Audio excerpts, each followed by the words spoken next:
Hey, welcome back to Mental Game Live. I'm Dr. Bhrett McCabe, joined by my man Bhrett Basham, who we're going to dive into some topics tonight on the game of, whatever it takes of performance, whether it's, how to play better, how to think better, how to focus better. We're going to dive into some of those things, and we're going to get after it. And Mental Game Live is the place for you to ask your questions about how you can absolutely get better at your game. We know this game is hard, and whatever game you're playing, it takes a toll on everything and every element of us.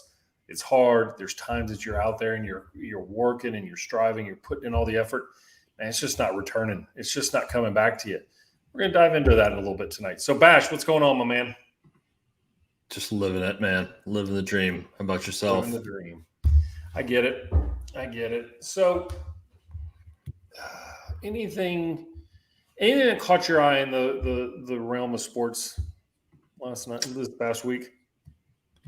Man, I was fired up to watch the Johnny Manziel documentary on Netflix.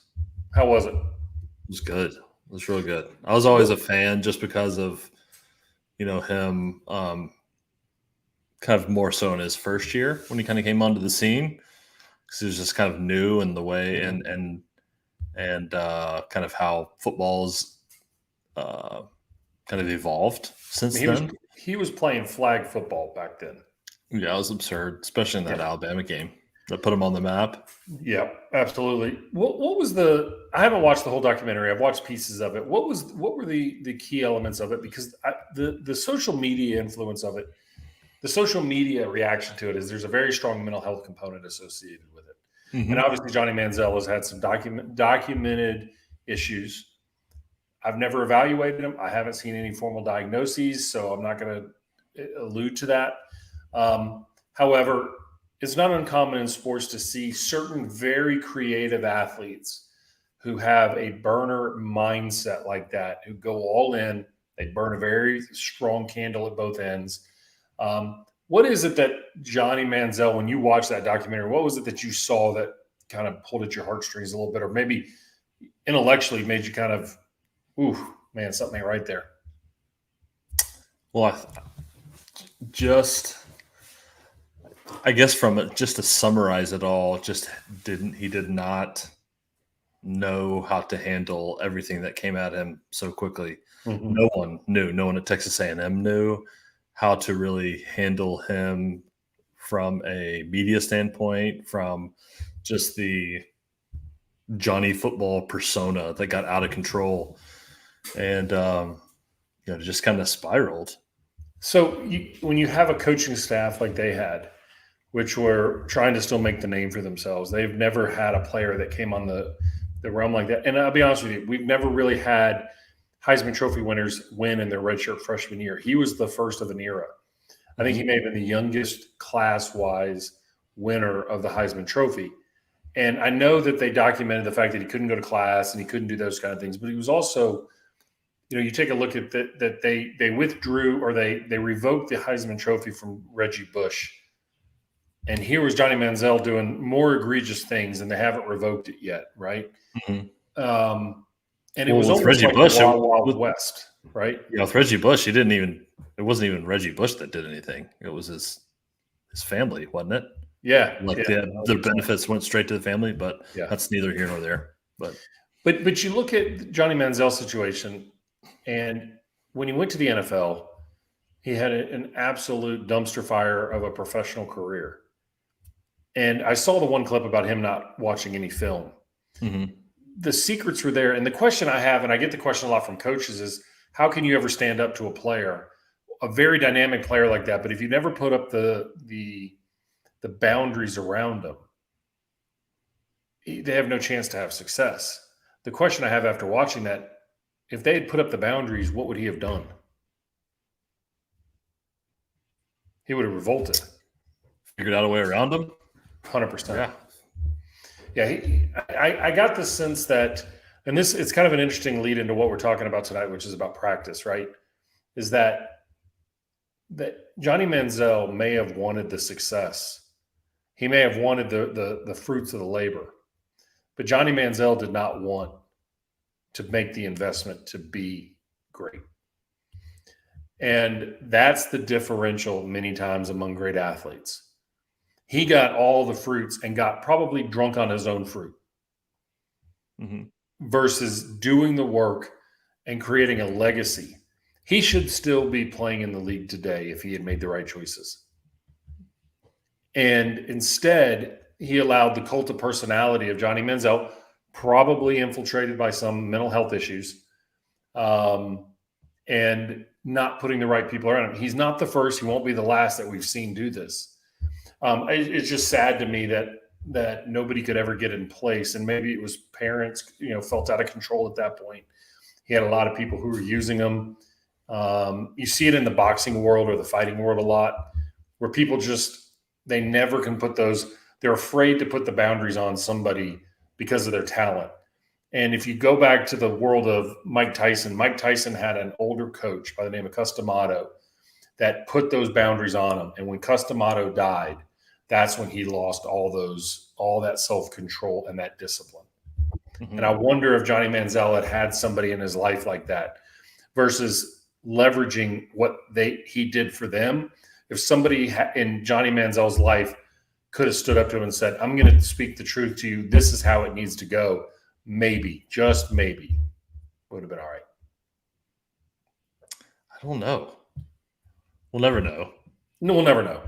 Yeah, but I feel after watching it, it was just fascinating because I think what started the spiral is they were jaded against the NCAA because of all the money that, this is before NIL and athletes been able to profit and stuff like that. And I think after the calendar year after he won the Heisman Trophy, Texas A&M brought in $740 million in donations. Right. And he was like, I'm not getting none of that. There are thousands and thousands of number 2 Texas A&M jerseys all over this town, and I have not seen a cent of it. And so it kind of talks about his going into the autograph world and kind of pocketing that. And actually, I'd always figured his family was really well off, and that's how he's always able to do these extravagant things. And they basically just made that up as a cover for what he was making. As a cover from his autograph money. So I've said before, when I was in school with Shaquille O'Neal, and Shaq's stepdad at the time came in and said, why are we continuing to use his likeness, him dunking on the rim, but blacking him out, right? No, we're not going to talk about Shaq. And we're going to sell T-shirts. The NCAA is going to do all this stuff. They're going to use this for advertising. And what do we get? We get a college scholarship, which is wonderful. Look, I'm not knocking that. I'm glad, I'm glad that we are able to continue to develop NIL and income. I think the changing landscape of college football in the next 20 years, one is since Johnny Manziel played, the amount of individuals who have, lives have changed due to the mental health treatment in colleges has significantly improved. Doesn't mean you can help everybody. But yeah, that brings me back to, and if you're watching me on Instagram Live right now, make sure you hit your questions. I see a couple questions that are coming through that I would absolutely love to answer about short putts. You got to do it over on my YouTube channel in our comments section. I need you to drop those questions so everybody who's watching online can get the benefit out of it. So please go over to my YouTube channel and drop those same questions. All right, so I got a question, and this is something that I want everyone to understand. We're going to go into practice tonight, Bash. We're going to talk about practice, but before we do that, I had a really interesting conversation with a coach this week, and we were talking about players who, the mental side, right? And a lot of times I get brought into professional athletes or college players, and a coach sends a player to me and they say, hey, Doc, we need you to help break into this guy, this man or woman, right? So it's just a guy, men or women, okay? And we need help to, reach him. And, and what happens is I get sent to him, and then the player may have a little bit of success, and then they kind of struggle for a period of time. And, one of the things that I kind of said back was the hardest thing about being a psychologist for athletes, and I would say this for anyone, is, well, let me take a step back. If I'm doing clinical work, and let's say, Bash, you come to see me for XYZ, something going on in your life. You're coming in to help with an issue in that part of your life.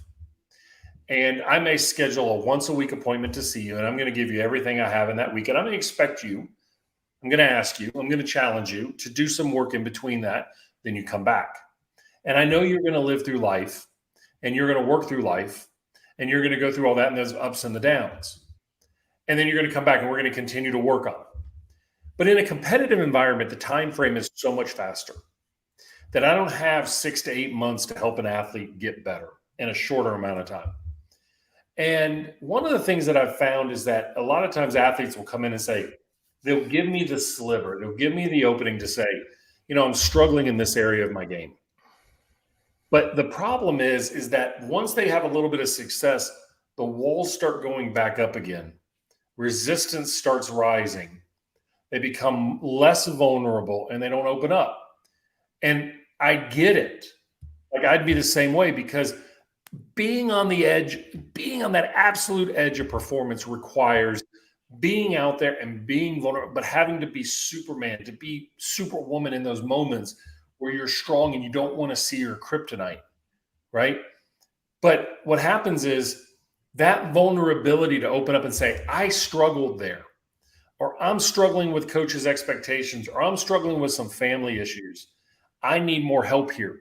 So many athletes have so much pride that they don't want to open that up for fear that it's going to, expose them or risk or make them way too at risk. But that vulnerability is the superpower that is so required for athletes to succeed. And I have found almost an unbelievable parallel between a couple things to open up that vulnerability. So if you're listening to this at home and you're like trying to hold on out of pride, like I shouldn't struggle, I shouldn't fail, that's when you actually go to a coach and say, I need your help with something. Like every one of you at home that's walking out there that dreads your coach walking over to you, that's half of the problem. When your coach walks over to you, have questions for them. Say, hey, look, the last time I was in a game, or the last time I had to hit a drive on this tee shot, or the last time I had these thoughts, or I feel like the pressure, we're approaching the first, the kickoff of the college football season. We have a lot of expectations. We're ranked in the top 25. How have you handled this in the past? Or go to an older player, find a mentor, say, hey, how did you do this? Because that kind of openness that creates the vulnerability empowers your inner systems to fight against the external threats that every one of us has. And the more success that you have, the more success that you have, okay? The more success that you have, the more noise that's going to be brought into you. That's when I need you to be more vulnerable. And that's when I need you to be more open. Now, what does vulnerability take? It takes, when you open up that window for somebody like me to walk through to help you, it takes trust that I'm not going to leverage that I'm not going to expose that, or I'm not going to make things worse by going there. But what I need people to understand, talk to your coaches, work with your coaches, communicate with them. And I always tell players, go on the proactive and say, hey, coach, I got a question here. I've got this issue that I'm struggling with. Or, hey, Bhrett, this one. And one of the keys to doing that is journaling. By taking notes at the end of the day, because what happens is you can't lie to yourself for long because the same patterns keep coming up. And so, it might not take it may take some time, and it may hurt a little bit to rip the Band-Aid off or to pull back and be like, whoa, somebody may think, but then all of a sudden you start becoming empowered and you start standing up more and more. So as we go into practice tonight, I think the critical element of this is the power of vulnerability. And it is powerful. It is very important. And more so, it's also very risky. And I respect that. I don't walk around with all my thoughts, feelings, insecurities on my sleeve. I'm open with a lot of stuff, but not everything. Okay. And so I think the vulnerability is so critical. And I think it's important. It's just something I thought about this week, Bash. I mean, what do you think about all that?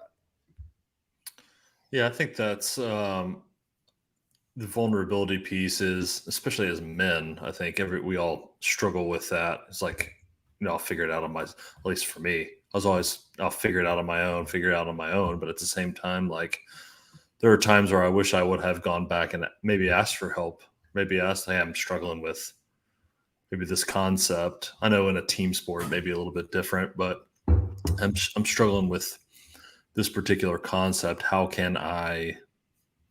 What's something I can do to improve? Because then, on the back end, I see like, okay, from a coach's standpoint, it shows, an interest or a willingness to get better. Okay. So you were a coach in the college level. If a young catcher had come to you and said, "Hey, Bash, I am really struggling with what you're talking about blocking balls. What are you talking about?" Would you have been like, "Good Lord, man, come on, dude. That is like elementary catching 101." Would you have had that concern? No. I mean, that's what we're there for, right? But why do we think that way as players? Why do we think that way as men?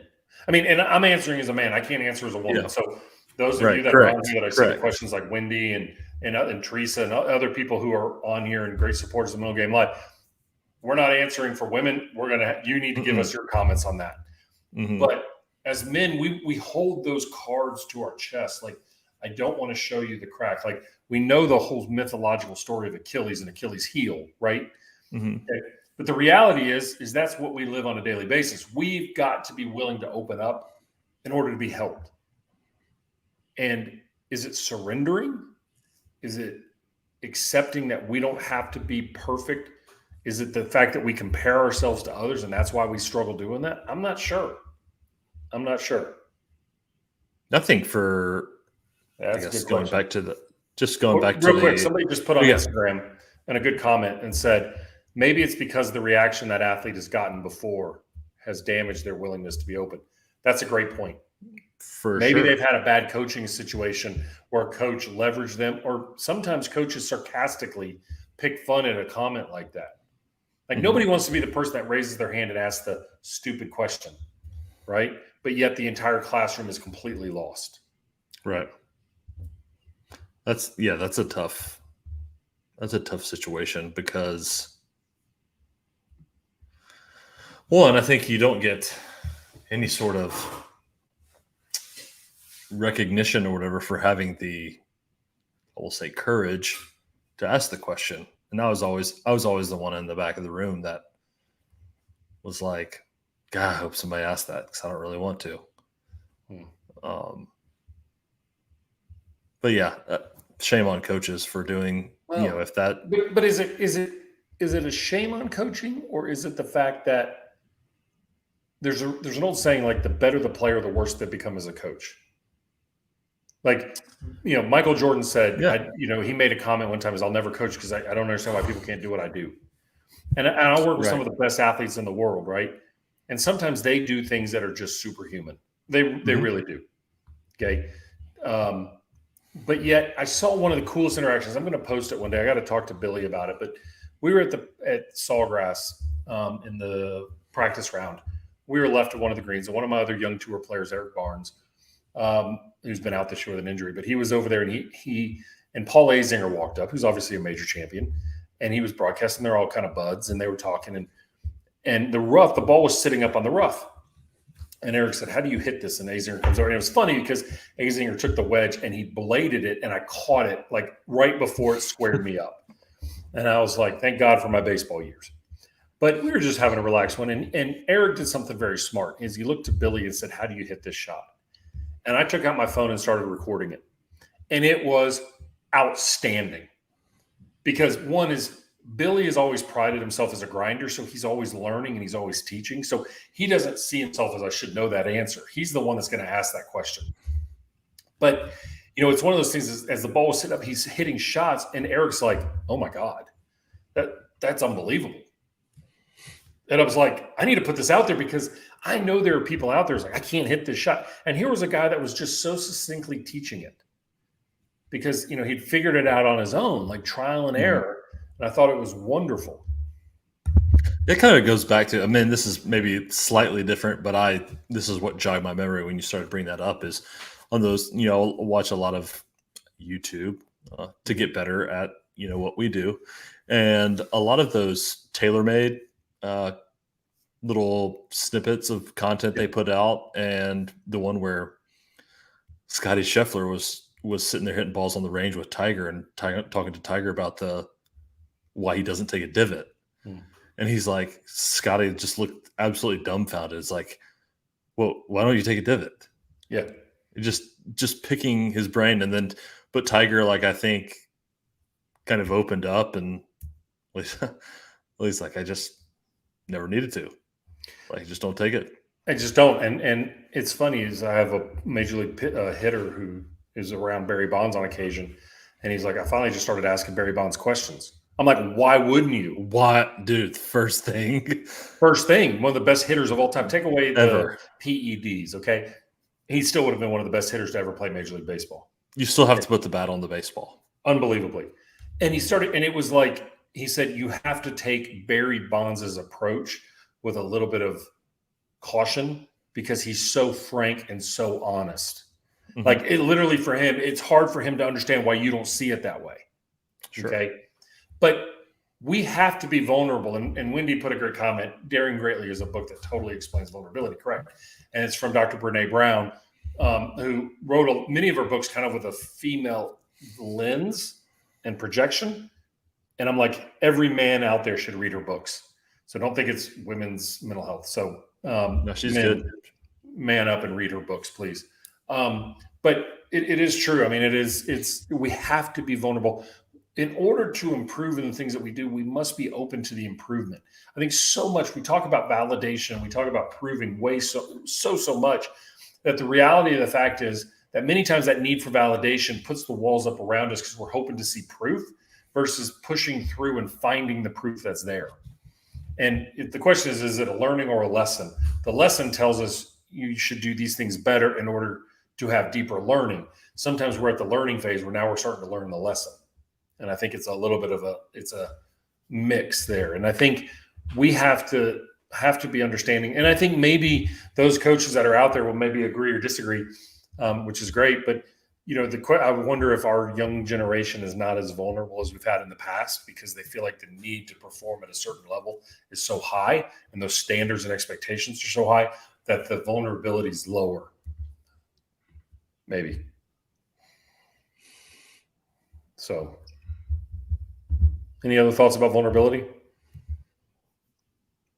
It would do me a lot of good if I was more vulnerable. Let's just put it that way. Yeah, me too.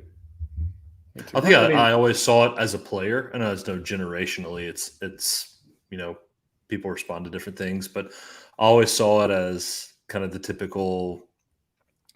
Well, if I admit to not knowing the answer or not knowing how to do something, it was a sign of weakness, therefore kind of undermining my skill set or position on the team. Where so if I was in a position battle or something like that, that I have to know all the answers. I have to know how to do everything, or else I'm going to lose my spot on the depth chart or lose my spot here because I don't know everything. Yeah. If that makes sense in any type of way. I told you the story about the night that I spent up all night when I was in grad school, right? I think I talked about it in Mindside Manifesto. Just to give our listeners a little backstory about it. And this is where the lack of vulnerability can be devastating. So when you're in grad school in my psychology program, it's a 4 or 5 year program. And before you can ever start your dissertation work, you do what's called a comprehensive exam. And that comprehensive exam is an oral exam among 3 professors. In order to be prepared for it, you do a full assessment of a patient without supervision. You do a write-up of their condition, and then you write a 25-page paper on that condition and the treatment recommendations. And then you go sit in front of the panel, and they just pepper you with questions. They want to find the limits of your knowledge, right? And I did this workup of a patient, and we gave a very well-recognized scale. I gave a very well-recognized scale, without much thought other than that's what you do, okay? And I just gave it. And her report did not match my assessment. And I got through the comp exam, skipped through, you know, like everyone else, a lot of scars, a lot of wounds, but I made it, walking wounded. And about a week later, I go in to speak with my major professor, who was a brutal, honest teacher, but trained tremendous psychologists and did a brilliant job. And I owe a lot to him. And he brought me in the room and he was sitting because I was going to give this presentation that what I'd worked up to our entire group. And he says, tell me why the results of this scale don't match your profile. And I said, yeah, I just kind of took it as artifact. I just kind of made up an answer. I'm going to be honest with you. Because I couldn't say, Dr. Brown, I don't know. I don't know. I don't know the answer to that question. So I made up a BS answer. Okay. The problem was he knew that scale backwards and forwards. It had 568 questions, and I can tell you he knows what every scale loaded on each question because he had done the work. See, he knew how that engine worked. I knew how to put the key in the ignition. I didn't know how the engine worked. And in order for me to be trained, my vulnerability had to be high. I either had to say I didn't know or I had to get better. I made up a BS answer. He ripped me a new one. And I went home that night and I took the scale home and I went home and I looked at every single item that patient had endorsed or didn't endorse. And when I came back the next, I stayed up all night. I did not go to sleep that night. And I came back the next day and I gave the presentation. And in the middle of the presentation, he sat back in his chair and he raised his hand and he said, I have a question about the scale. This does not match the presentation. Can you explain it? And I said, I'm thankful that you did. And I pulled out slides back on the old laminate slides and I put them up on the overhead projector. And I said, let me show you where the discrepancy lies based on what she's saying and what this is happening and why this sub-threshold scale is indicating some she's withholding information out of social desirability. So what the scale showed was that she wasn't fully endorsing symptoms and that she was trying to give a good face on what she was doing. I'd probably do the same thing. So you just have to know that. And I gave this answer and I'm going to tell you, it was freaking awesome. But he sat back in the chair and he just smiled. And later he said, I needed you to be vulnerable to the fact that you didn't know what the hell you were talking about. And you made up an answer, and I wasn't going to train somebody who was going to fall for that crap. That was one of the most defining moments of my career as a psychologist because he caught my lack of vulnerability. He called me to the carpet. And I learned that day the most powerful words you can say is, I don't know. And I will find out the answer. I should have done that then, but I don't know if I would have learned. People, if you're out there and you're struggling in your game, be vulnerable. Trust the right people. Set up and ask for help, but have a plan. Don't say, I don't know what to do. I don't know what to do. Say, this is what I'm struggling with. This is what I'm feeling. You have to connect the dots between what you're doing, what you're feeling, and what you're perceiving. You have to pull those all three together for a coach. We have to understand. You don't go into an ER and say, I hurt. You go in and they say, where do you hurt? What does it feel like? And how long does it last? They're asking you to put the entire triangle together so that they can start evaluating the causality, the duration, and the overall prognosis of the pain that you're having. When you're struggling in your own game, you must be vulnerable. You must be willing to dive into what you feel and pull the veil back. But to people you trust, okay? Don't walk around and have a sign. But trust me on this. It helps us help you. Be vulnerable. It is truly one of the ingredients of great competitors and success. Let's talk about practice. What do you think, Bash? Let's do a quick commercial break to hear from our sponsors.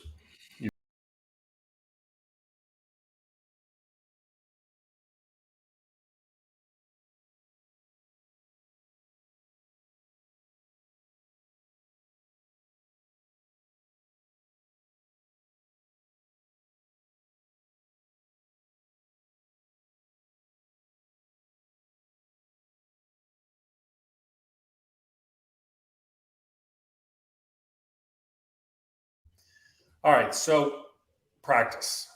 We're talking about practice. Practice, man. Practice. We're talking about practice, man. Why does practice matter so much? Right? You have a depth of your skill sets. And when we had Chad Metcalf on 2 weeks ago, I believe, former Navy SEAL, he talked about preparing and then being in combat and the equivalent of being in competition. And he said, too many people prepare and then go into competition and are surprised about what they don't know versus going into combat and being prepared to learn to improve more about what you need to do. Too many people, I want you to understand this point, okay? It's epidemic level in golf, but it's also epidemic in other sports. Way too many players, way too many coaches tailor practice to fix problems. They don't develop training regimes, training recommendations, training environments to enhance skills to be ready to transfer into competition. We know that when you go into competition, things change. You change physically, you change mentally, you change your processes, you change your grittiness. We know that, okay? But what we don't prepare for is when those changes happen, how it exerts a force upon our systems. And if our systems are all about preventing problems, protecting, and hoping nothing goes wrong, then what happens is we're not training tools. We're training hope. And hope is the worst strategy you can have for success. We have to train tools that are adaptable. We have to be able to be flexible in the moment. And we have to be able to trust what we've done and inlaid can be transferred to an ever-changing, chaotic, and unpredictable, uncertain environment. If you truly understand you truly know what the conditions of competition are going to hold, then you're not in a tough enough competition. In order to be at your best, our practice must be challenging. Data suggests that our practice, one of our phases, which we'll come back to, must include 15% failure in order to engage success. And it must be built on our strengths, not our weaknesses.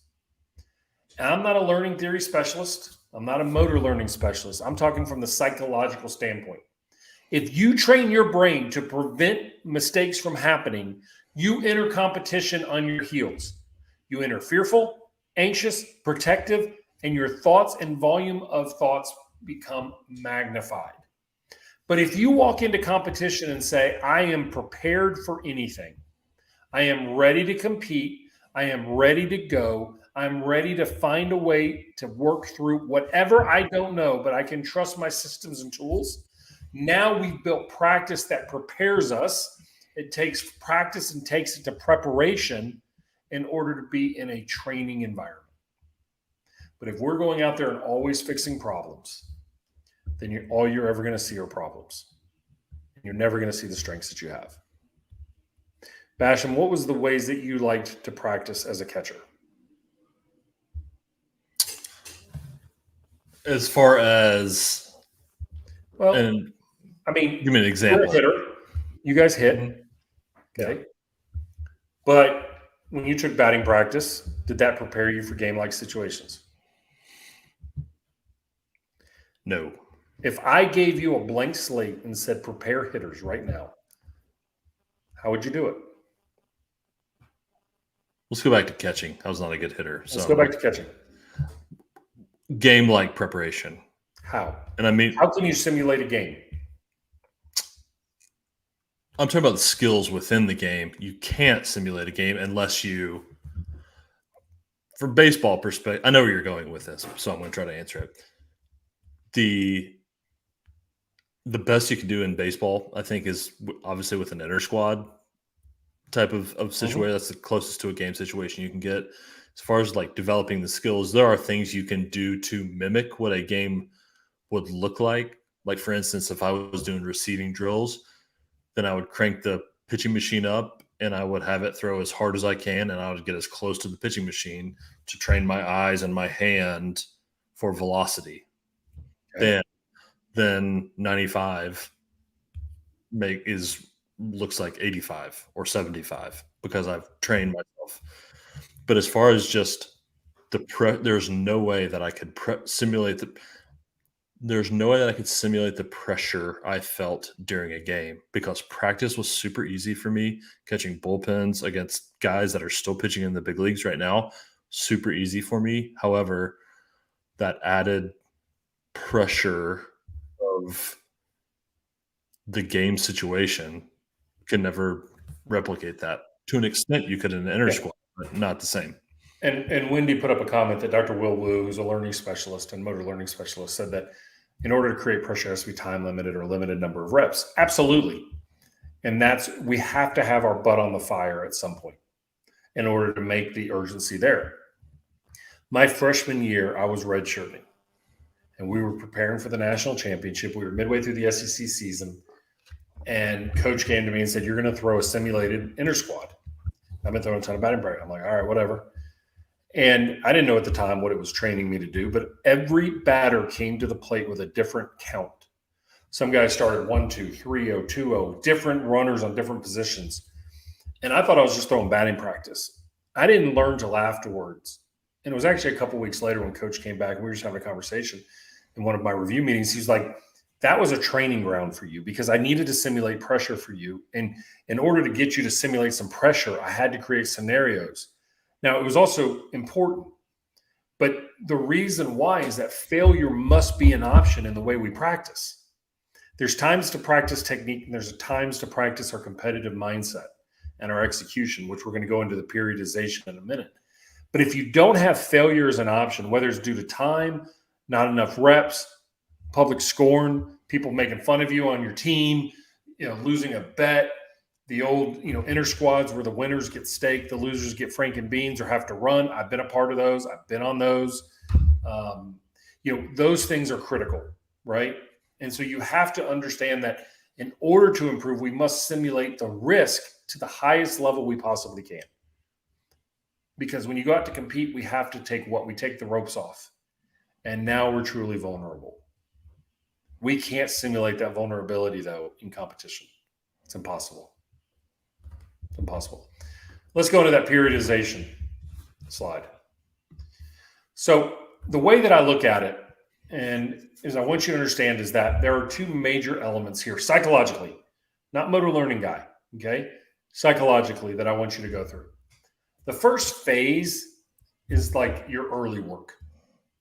That should be done before you ever get to training. That's your warm-up. And if you use the training ground to warm up, you're blending. And blending is no good, okay? If you warm up and you get a dynamic, listen, if your practice starts at 7 in the morning and you show up at 7, you're not loose. You're not warm. You're not ready to train. If your practice starts at 7, you get there at 6:15, and you get a good sweat in, you get a dynamic warm-up, you warm up the body and the mind, and you go through systems so that when it goes into training mode, you're ready to go. If you want to get ahead as an athlete, don't see start time as start time. Now, I get it. Some of you are going to say, well, I have class that ends at 2:30 and I got to get there at 3. Yes, those are exceptions. What do you do on the weekends, though? Okay? What do you do on the weekends? Coaches, tell your players, when we start, we're getting after it. Your engines better be warm. Okay? I want warm-ups to go through and not evaluate technique. I want warm-ups to go through and not evaluate outcomes. I want you to have dynamic movements mentally, mixing things up, working. Listen, juggle if you need to juggle. Bounce balls off a wall, juggle on the end of your wedge, swing some shots and hit them into the open part of a fairway. Hit shots and who cares where you hit the shot, right? As a pitcher, I used warm-up to break up scar tissue. I swear to God, it hurt. Okay, you warmed up and you just kept throwing. It was like, man, I'm starting to get loose. I got the blood moving. But you ran first. You got the heart moving. Okay, but I wasn't testing the precision of my slider on my 5th warm-up throw. I was getting loose, okay? And too many people start evaluating way too soon psychologically. Mentally, they're evaluating. Why? They have no vulnerability, and 2, they're afraid of what the future holds. They don't believe that they have the tools to navigate. Once you get loose, I want you to move into foundations. Each and every one of you in your mechanics probably has 1 or 2, sometimes 3 key elements of your performance. Okay, that you need to inlay. Too many people start trying to go out and test. They're competing. They're moving faster, trying to hurry up to get to it. to evaluate themselves, to see where they are in their concepts, to see what they're doing and what's today going to hold. Have I fixed the problems? I want to take that search away by doing the process ingrained early on. So let's use golf as an example. We go to the range, and let's say that your takeaway gets long and it gets inside. We may, in the foundation number one, we may set up to Dr. Will Wu's research 10 minutes or 30 balls that we're working on this mechanical movement. We're going to be more deliberate on what we're doing because we're trying to ingrain a motor learning part, not a psychological execution part. We're trying to create the troughs that allow motor movement to happen.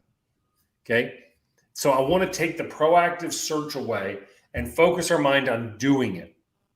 And so then we'll go to foundation number two. Foundation number two, what the goal of that is the next level. So let's say if the first one was not taking the club, on the inside, now we may be working on, holding our finish or, trying to hold the face off or something like that. We're going to hit shots. We're doing that. And guess what? Your execution is probably going to suck because you're so focused on the mechanics that your mind is putting way too much energy in the mechanics. But guess what? That's awesome. That's what I want you to do. I want you to suck in the execution because I want you to master the movement. But just because you master the movement doesn't mean you're going to do it in competition. We're building up the bank. We're not executing without, movement and variation. Because after we do our foundations, then we move into competitiveness, performance, where we work our pre-shot routine and we switch the mind away from inlaying movements to optimizing execution. We work on our pre-shot. We simulate game pressure. We simulate what it means. We put some skin in the game. We risk it. We work, we evaluate, we judge performance. And we must have a way that allows that material to convert so that the mechanics transition. Okay? So they transition to an environment where they've been simulated. You don't want a pilot that has not been in a flight simulator that has different conditions. You want them to learn the mechanics of it. You want an astronaut who's getting shot up into space to have been through the simulator many times.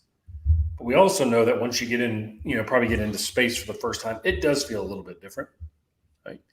But if we haven't simulated it, and this is where that 15% of failure must come in. So what does that look like? 15% of failure means the drills will have probably 15% failure rate. That means you don't walk away. Is the goal of performance to be like, man, I feel good about myself today? Because if you're chasing feeling good after practice, then you need to go find something else to do. You need to feel progress. You need to feel proud. You need to feel exhausted. You need at times to feel confused. You need to feel frustrated. And you get back the next day and you compete again and you stack and you stack. And you stack those days and you stack those moments and you stack those small elements. Because if you're looking to feel good when you leave training and practice, then you're approaching this from an anxious, preventative mindset. You have avoided what you fear. If you walked out of a training environment and said, man, that kicked my butt today, but I kicked back. I like it. I like it. And what are we going to do tomorrow? We're going to warm up. We're going to have about 25 to 30% of our time in foundations. Then we're going to go compete. And if at any time you need to spend more time in foundations, you do it proactively and you expand that region and you cut out on the performance side. But the closer you get to competition, I want more and more performance. Now, here's the deal. Just because you've succeeded in your drills, your challenges, and all those other factors, and you've created some confusion, you've made it hard. Listen, let me just say this. If you're in performance in golf and every shot you hit is straight, you're not going to transfer. Work big curves, work high, work low, work different, work experience. Go into your gray areas. Go out into the bounds of your competency and compete and try. If you're in a bunker and you're not using a 7-iron to practice and to compete, what are you even doing? Okay, if you're sitting there at catcher, when you were receiving pitches, and there weren't times that you were trying to frame a little bit more and getting on the edge of your competencies, you're never growing your competencies. Okay. If you're going into hit in the batting cage and everything you do is a pulled bomb down the left field line, stop playing. You should go in one day and say, every ball's I'm going to see how many I can hit off the right field wall. What's wrong with the 3-run homer? It's great when you can hit them. Boom. But too many people think they can hit them. And you know what they do?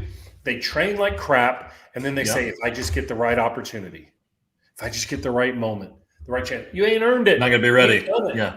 Or you're not going to be ready. No. Yeah.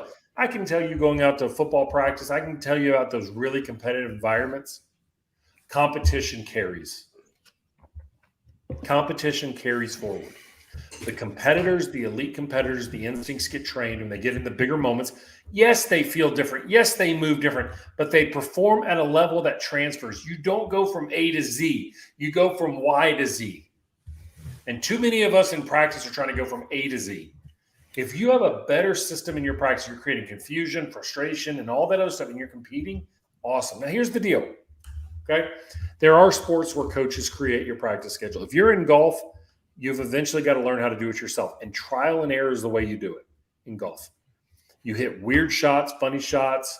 There was a great video of a young kid I know very well by the name of Sam Murphy last week on Callaway that they had a tent with chairs set up on the first tee. And he was hitting a 2-iron over the tree, over the table, but under the tent. That's awesome. Do that. Hit big cuts and stuff like that. Like, let it rip.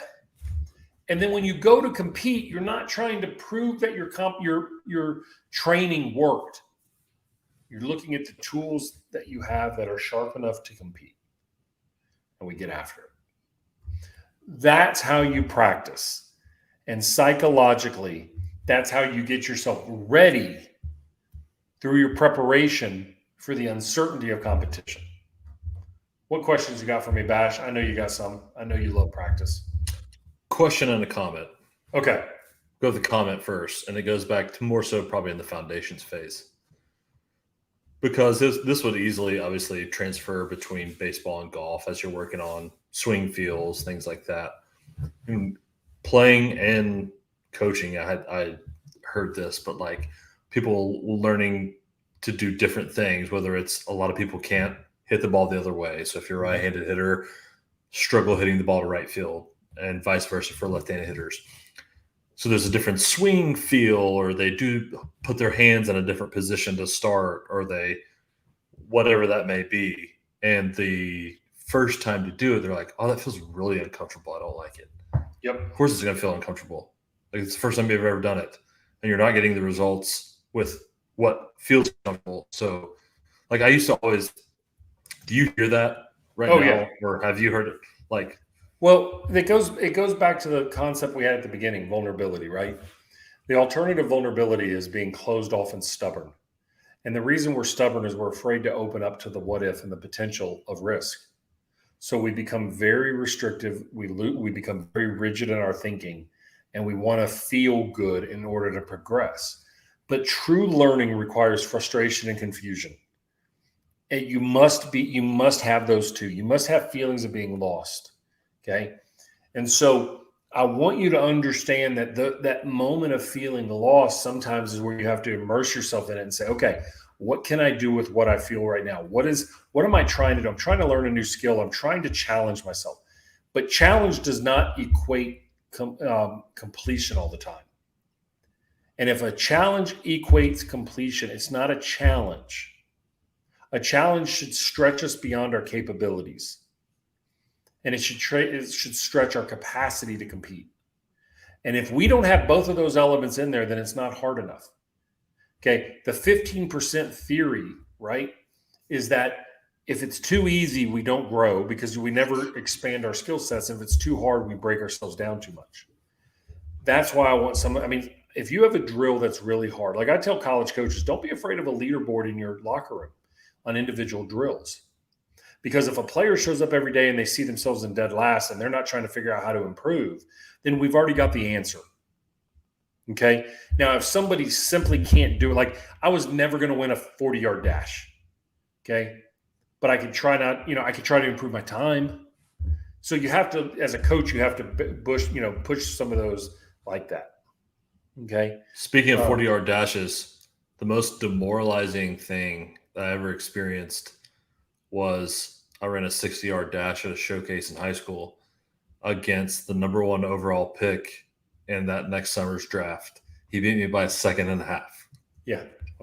Which is an eternity.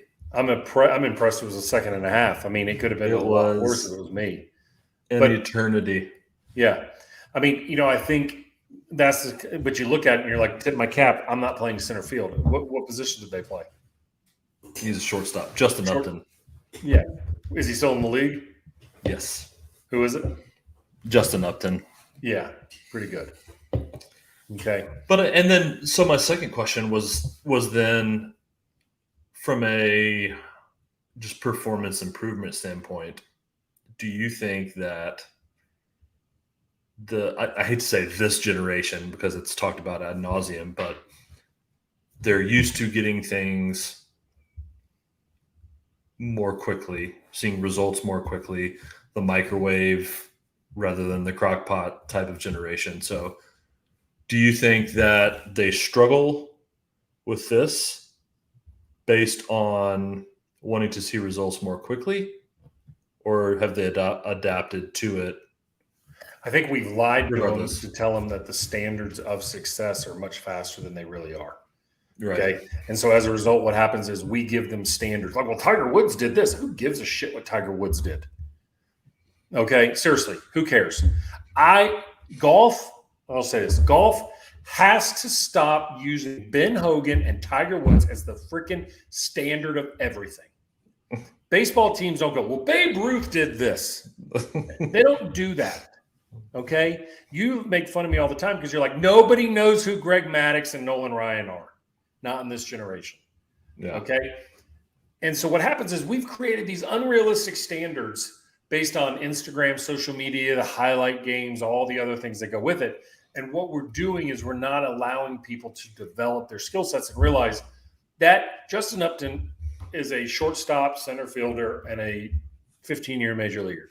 Basham, your job is to be a catcher. We're not even measuring on the same time scale. No. Okay. The fact that they put you in the same race, I'd have been like, why? Well, it was full disclosure. It was done by numbers, so he was number 1, and I was number 2. I still would have been like, okay, put the catchers in their own group, put the, like that, right? For sure. Okay. Yeah. And so it's like we don't race our wide receivers and our offensive linemen. Right. Okay. But we also have to look at an offensive lineman and say, you are not X. You're not Evan Neal from Alabama, who's one of the purest offensive linemen we've seen. Okay. But you're Landon Dickerson, who's just a dog in the fight. Both are in the league. Mm-hmm. You have to find your way.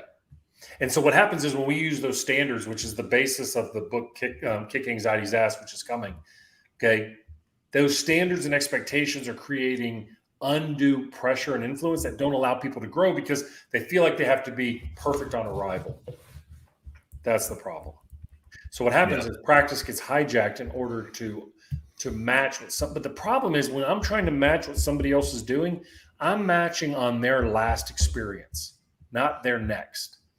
And we're chasing the wrong standard. Boom. Good. What questions we got? Dude, we got a lot. Okay, let's go. Let's go right into it. I need to take a break. I need to get organized on the graphics here. Well, take a break because I need to take a bio break. So when we come back, I'll be quick.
Thank you. So, all right, let's go to these questions. All right, here we go. What advice? This is from Dan. Yep, Dan on YouTube. What advice do you have for continuously missing and feeling not confident over short putts? Even though for mid range and further, I feel confident. So, right, the hardest thing is where's the greatest decay going to come in performance? It's not going to be in practice, right? And what happens is we have to, when I watch people practice short putts, I watch them hit about 15 to 30 from one spot. And then they say, okay, I got it. And then they go play. I have certain drills. I have one that we call the closer drill, which is a 5-foot drill, 8 stations around the hole. So north, northeast, east, southeast, you go around. You have to hit 3 putts from each station. You have to make 3 in a row before you go to the next station. The goal is to make 24 in a row. And anytime you miss, you start all the way back over at the front. Okay. Now, the reason I do that drill is it takes about an hour and a half to complete it for the first time. And the reason for that is that I do that drill is you're going to get frustrated and confused. Your mind's going to drop. Your focus is going to drop. And we have to train not in ideal scenarios. We got to train in difficult.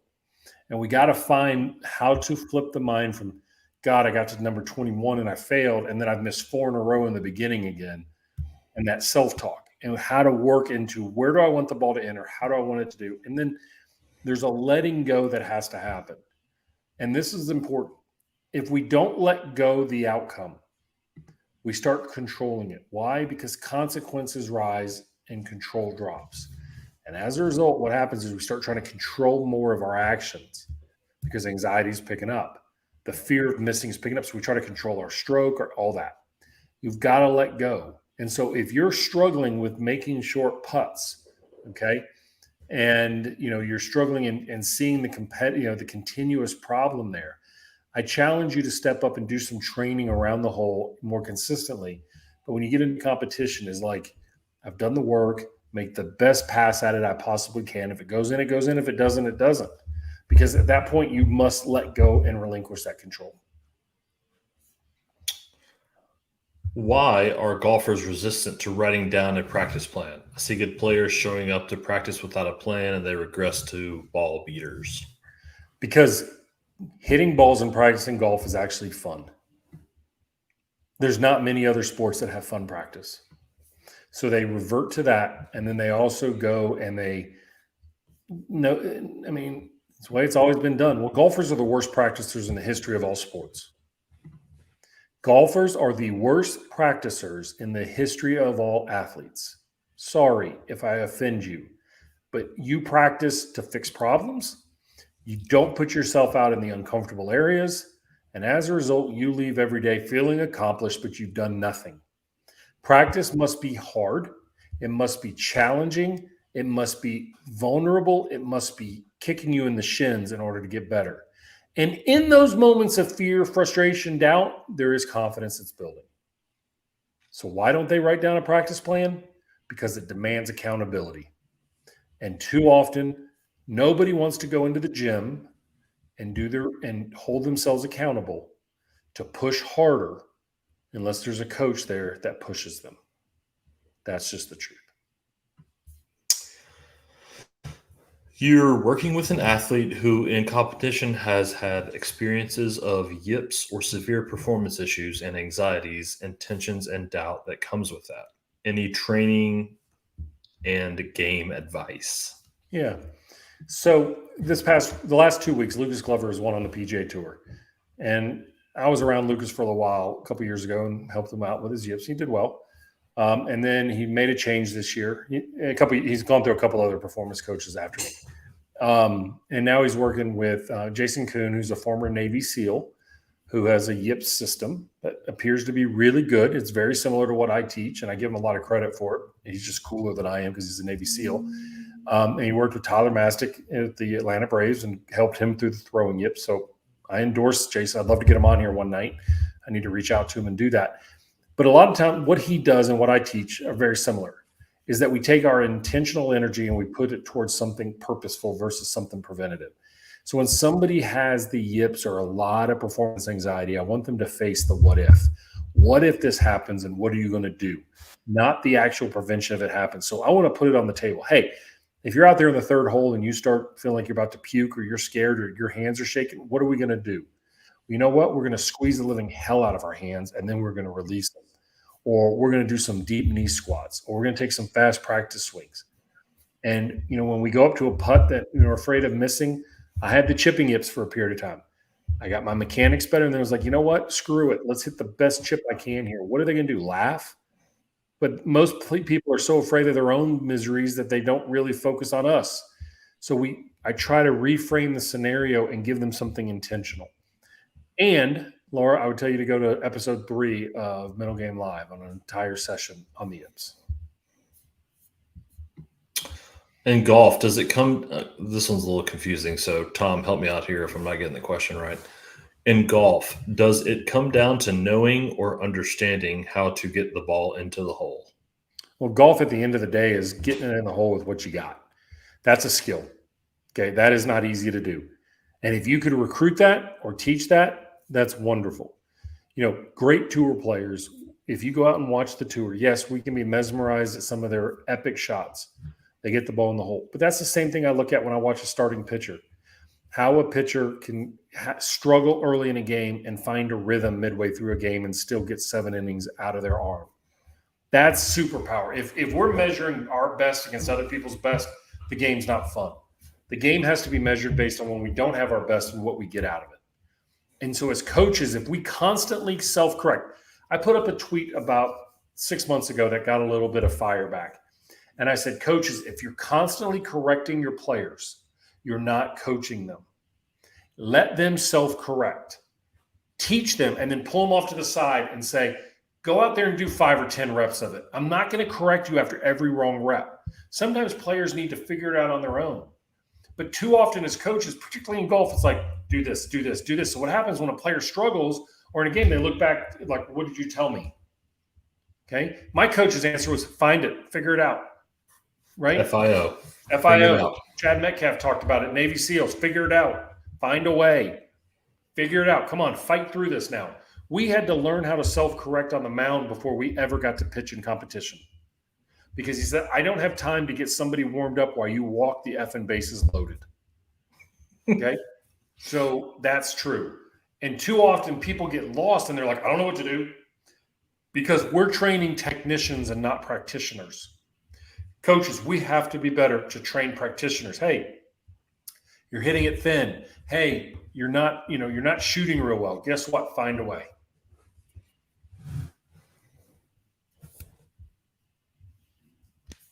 I think Wendy just said most amateurs try to get it in the hole based on what they think should be the way to get it in the hole. Somebody else's skill set. Well, that's coming from a tour player. So there you go. Wendy's a tour player. She's right. That's what we got, man. That's all the sweet. That's all the questions. So let's give a little update on Kick Anxiety's ass. Where are we at?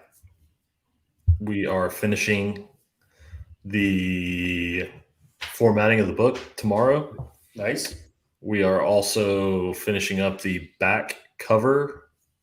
Yep. If I could figure out how to put a picture on here, show everybody the cover. A little crowdsourcing action. Yeah, I'd love to see that. But man, it's coming. I was gonna give it to you while you're at the beach. Give it a little light reading. I've read that thing so many times. I can't see the imperfections right now. So, well, there aren't any, man. It's absolutely perfect. I don't know about that. But it should be coming. Hopefully, sometime in the fall. I'm excited. I think it's a great book. And Mental Game Live swag. We've got some hats we've got on order. We're just waiting on them to come in. Oh, the hats are sweet. Yeah, they are sweet, and there'll be more to come. So, other than that, I just want everybody to tell everybody about Mental Game Live and get the story out there. I mean, the number of people on tour who tell me they watch it, I'm honored, and that's really cool. They check, and look, what people check, I get it. An hour of your time on a night is tough, and but people catch all the little snippets that go out, and we put those out.